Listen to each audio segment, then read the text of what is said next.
Hey guys, welcome to another episode of the Vinyl Den, your channel for record collecting by record collectors. I'm Nick. And I'm Mandy. Yeah, that's it. My wife, my lovely and talented wife, has joined me again. We're going to do another episode of 5 random albums. There's a bunch of links down below. Make sure you go check all those out. There's links for the Vinyl Den Facebook group, for the merch page, for our Spotify and Apple Music weekly playlist that we put together, and of course the Patreon page. So make sure you go check all that out. Of course, if you enjoyed the episode, make sure you give us the old thumbs up. Hit that subscribe button down below, and make sure you hit that notification bell so you're notified every time we release new episodes. So you've been on the show a couple of times with me before. It's always kind of fun to have you on here. So what we're going to do is Mandy pulled 5 random albums out of the record collection. We're going to talk about, why the album's, special to us, or maybe the artists, or the music on, or some kind of memory connected to the album. But it's always fun having you on here. Okay. Since this episode's coming out on Christmas Day, want to wish everyone a Merry Christmas out there. Hope everyone's having a happy holiday season and continued to be prosperous into the new year, I guess. But why don't you go ahead and lead us with the first one here, Mandy. Number 1. We got Debbie Gibson, Electric Youth. Yes. You actually just bought this one. I did. This is one of Mandy's albums here, not mine. This is hers. We found it at a record store in... Yeah, it was Slick Disc in that's Trenton. right. Yep. Slick Disc in Trenton, Michigan. Great record store. I was actually just there just recently. So. Yeah. So this is just like literally my childhood, aside of New Kids on the Block and, the obvious ones we've already talked about. Like, I have the perfume. I had everything. This was her and Tiffany. And I think everyone had all that stuff, though.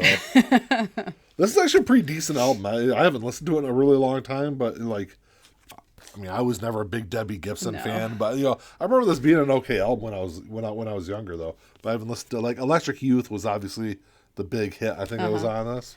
Lost in Your Eyes. That was a big one. Should Have Been. Oh yeah, so many good ones. So many good ones. So many good ones. And I saw her again at the concert with New Kids on the Block and. Oh yeah, that was just a couple of years ago. It was like a mixtape tour or something like that they were on. But it was like a bunch of 80s, 90s, yeah. 80s and 90s musicians all getting together. That's a really cool lineup that they had. It was a good one. All right, number 2. 4 Non-Blondes. 4 Non-Blondes, bigger, better, faster, more. I love this album. So when I was younger, I used to play street hockey a lot with one of my friends, Corey. His brother, Marty, I remember when the summer, or the summer after this album came out, he played this cassette nonstop in his truck. So we'd have a blanger for hours on end on repeat while we played street hockey. Nice. It's one thing. I mean, it is a great album. It is. Of course, what's going on, or what's up. Yeah, What's Up was the big track on there. I'm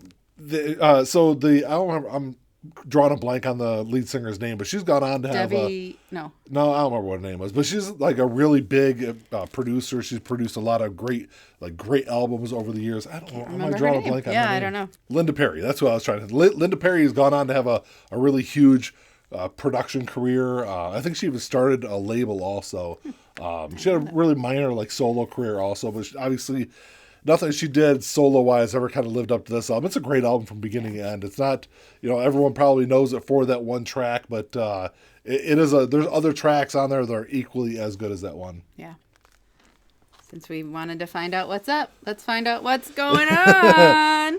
This is an album I've loved since I was a kid. I have long kind of regarded this as probably one of the top 3 albums ever recorded. I got probably... You have a few copies of it. I got a few copies of this. But I don't think this is the... No, the 50th anniversary is over there. The 50th anniversary copy of this is awesome because it comes with a second disc that has a bunch of demos and alternate takes of tracks off this album. Marvin Gaye, of course, is... a legendary musician. It's a legendary album, but this is another one of those staple albums I feel like everyone kind of has in their record collection. I grew up listening to this album too, so it's even though my parents didn't really get into the kind of soul 70s soul music, it was Marvin Gaye was something that everyone had. Mm-hmm. It's a great album. I agree. Da-da-da. Get Taylor Swift's debut album. Yes. I remember so I have to kind of turn myself in a little bit. So back when this album first came out, I illegally downloaded it for you. Ripped it onto a CD. And I remember when I when I was like listening back after I ripped it, I'd never heard any of her stuff before. It was probably like the year, probably not too long after this album came out, because she wasn't even like big yet. I've never even heard of her. No. And Mandy was talking about how she loved this album. I was like, who the heck is Taylor Swift? I was like, what a terrible name. And then I go out there and listen to it. I was like, first time I listened to the album, I was like, man, she's going to be a big musician. And, I don't think he said that. What? I thought you weren't a fan. I remember everybody kind of harassing me for this one. I don't think I did. No? Okay. I don't think Maybe so. not. I mean, obviously, it's not my favorite Taylor Swift album. Obviously, she's like a little 16-year-old girl singing songs. I wasn't this one. But I thought it was a really good, well put together album. You know, she wrote all the songs on there. You know, I don't know what else can you really say about the album. I went and saw her with Tim McGraw and Faith Hill. Did you? Mm-hmm. After this album came out? Yep. They brought her on tour. And I went That's and saw cool. Yeah, I don't think I've ever seen her, but not yet. We will. We're going to go see her next year, so I can't wait. I guess. No, me either. This is the last one here. You got what is this? Oh, so this is actually kind of cool. This is this way. There we go. This over here. That's our son Jack.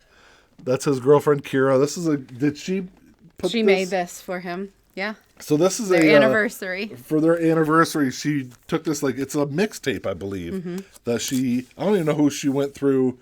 Freestyle Vinyl. Yep. Not familiar with the company. I don't know the sound quality of this either, but she went and had this made. It's a custom, because my son Jack collects records. He's got a little record collection also. So it's cool. Just a little thing of them together. Yes. And it's their favorite songs. Some of their. Oh, is that what it is? Yeah. Yep. You could pick each song that you wanted to download on there. Yeah, that's really cool though. Because I thought about doing that before, but I just never got around to doing it.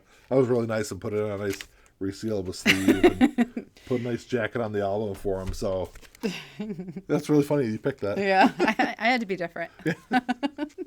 Well, that's all we get for you today, guys. Thanks for checking the show out. Thanks for being on the show today, Mandy. I had a whole lot of fun having you on here, and we always have fun talking about music on here. Mandy is she has a long musical career. You did choir and everything through school. You sang with the Detroit Symphony Orchestra. I did. She recorded a song when we lived in Tennessee. You done all sorts of musical stuff. So it's not like I'm just having you on here to talk. You actually know probably more about music itself than I do. I don't know about that. I know about singing it, but that's it. But thanks for checking the show. Like I said, hope everyone has a nice Christmas. Happy New Year. What is all that? Merry Christmas. Is that your sign language? Yeah. I don't know. I know a couple words in sign language. I can't use any of them on YouTube. So, but that's it, guys. If you enjoyed the episode, make sure you give us the old thumbs up. Hit that subscribe button down below. That's all we got. Until next time, keep on spinning. Peace.